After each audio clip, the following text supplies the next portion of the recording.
Hi, I'm Kurt from Armour and welcome to Workshop Wednesday. This week we're back on our STUG 3G where Glenn and Bo have started work on the front drive sprocket gear housing. Now, as we've said before, progress is going to start seeming a little bit slower than what it has, but we're getting into the nitty-gritty part of the restoration, and since this is going to be a running vehicle, we can't afford to cut any corners. We also found some footage of Glenn turning out the centres of the return rollers, which was just too good not to include. So without any further ado, we bring you episode 10 of the STUG 3G.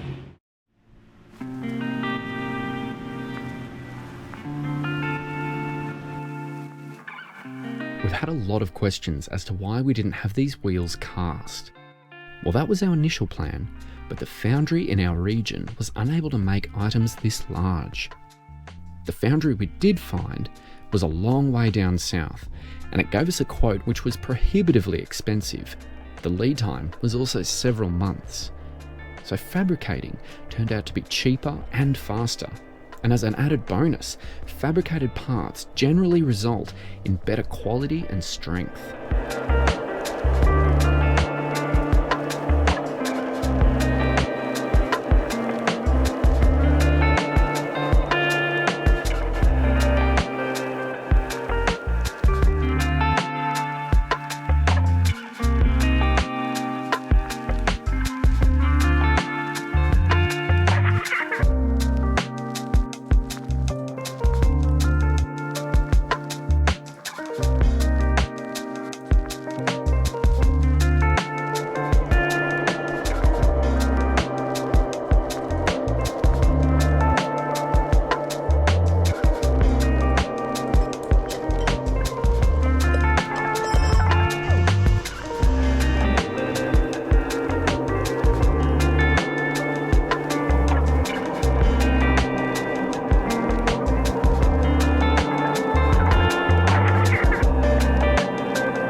I could watch Glenn all day on that lathe. In episode 1, you saw us stripping down the hull sides, and part of this process included pulling apart the drive sprocket gear housing.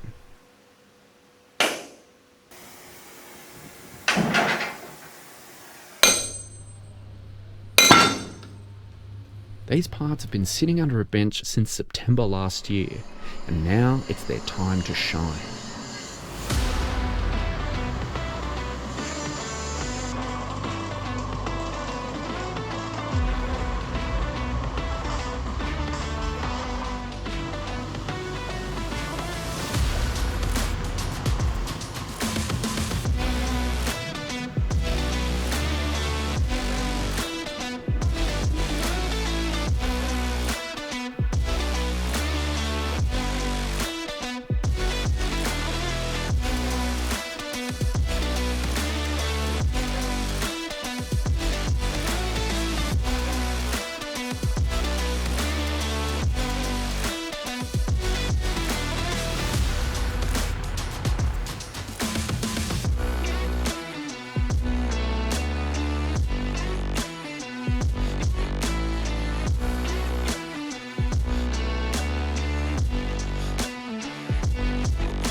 It's amazing what a little wire wheeling can do.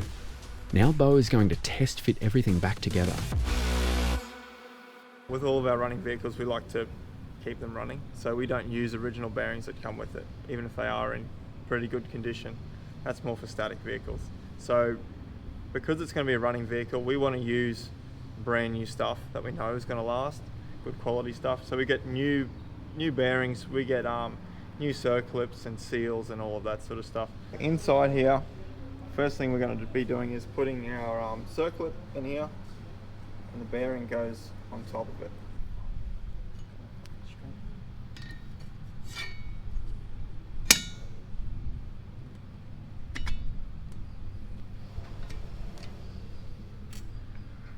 So I'll just lightly tap it in. Make sure it's seated without damaging it. We don't want to be burring any ends over. Just lightly tap this in. This is our bearing inner. We're going to remove that because that needs to go in later. We can't put that in yet. So our bearing has to go in, and the bearing inner actually has to go from underneath. Hold on a sec. Just a heads up, we know it looks like this bearing went in a little bit too easy, but the flange that goes on next will lock the bearing outer hard against the circlip. Now on with the show. That's that. This is a bit that goes over the top of this bearing, which locks that in, right? And then I would say that these are grease grooves in here, because this piece sits hard up against the outer of the bearing. So these would be grease grooves in here to let the grease pass through. So that is what holds that bearing in. Your circlip and then your top plate.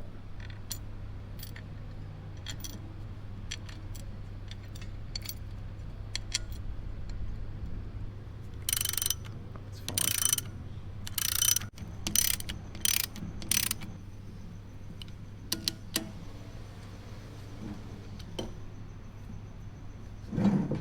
Right, so these are our seals.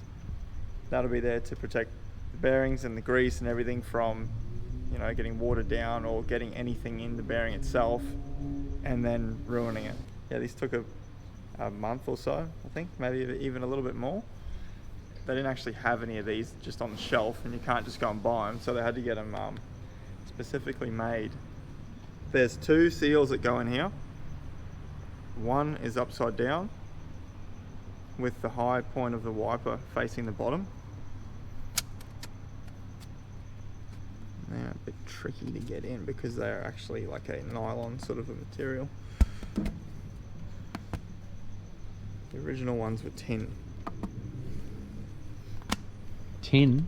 Yeah, the outer is tin on the original one, and this one, you notice the opening is facing upwards.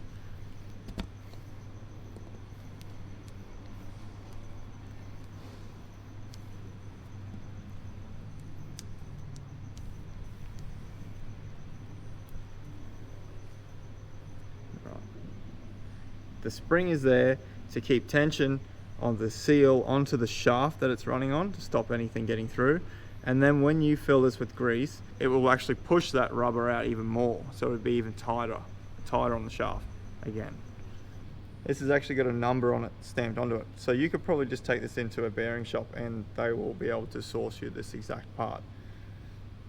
So this is the other half of the bearing inner for our main roller bearing in there, and this slips over this first, over the main drive shaft, and that sits in there and is able to turn. This piece here is actually also removable, but we're not going to try. There's nothing wrong with it, and this is actually the piece that those seals that we just did then run on. So that's what seals, and then your bearing sits up here.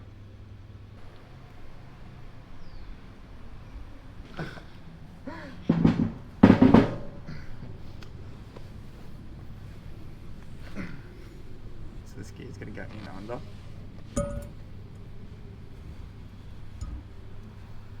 That's why I got gloves on.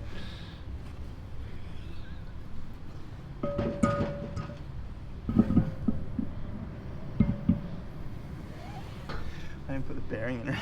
Oh, there's.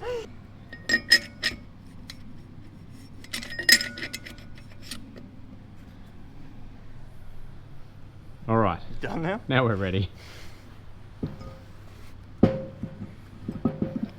okay, that was way easier the first time. It is an absolute nightmare to try and keep these in. I can't sit it anywhere. If I turn it upside down, they all fall out. Put it on the bench that way, they all fall out. These bolts are actually what hold the sprocket onto that piece there. And these specially made bolts, they got a flat spot on them. And so that flat spot, as you can see here, it locks onto the side of this groove. Stops the bolt turning, so you can do all the work from the outside. This is your like your dust groove. Stops any big stuff getting through into your seals. This goes this way.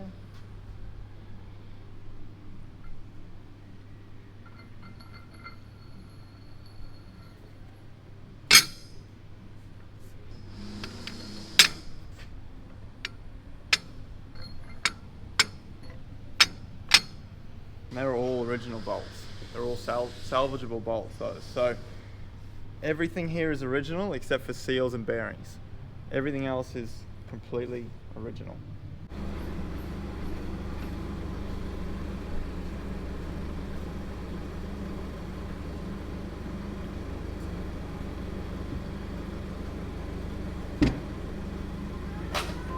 I've got the gear in the wrong way, of course. It's a 50-50. We've just forgotten which way it goes. It can only go one way. I should have known which way to put it in, but you live and you learn. You can't actually put a spline through there because this is here, whereas the other end is completely open. But anyway, we'll forget about that.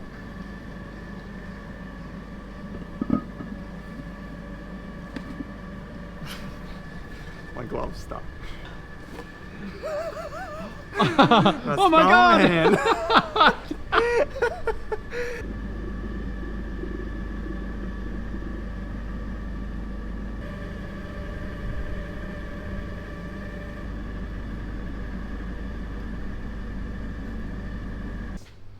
That the bearing inner that we just put in on the inside, if that's not like pretty much exactly true on the shaft, it's going to start binding and it won't want to go in. So you know our tines could be slightly too far back or something. You can actually see here it's they need to go back more. We could tap the gear with like a rubber mallet or something and try and get that to work the bearing inner's way onto the shaft as we're going down with the forklift. As you can see, just hitting it with that bit of wood is making a massive difference. Now I'll just go down with these tines.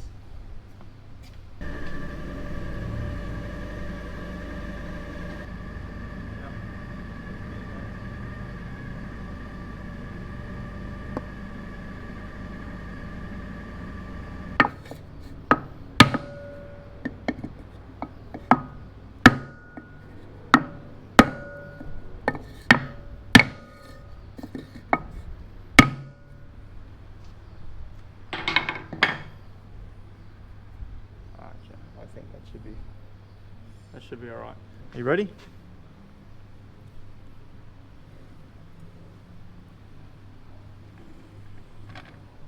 You can hear the bearing inside. Awesome. Everything seems to fit together really well. In the next STUG episode, we'll see the other gear that sits in this housing get fitted. Then, work will start on our original gearbox. Can you believe that? An original STUG 3 gearbox.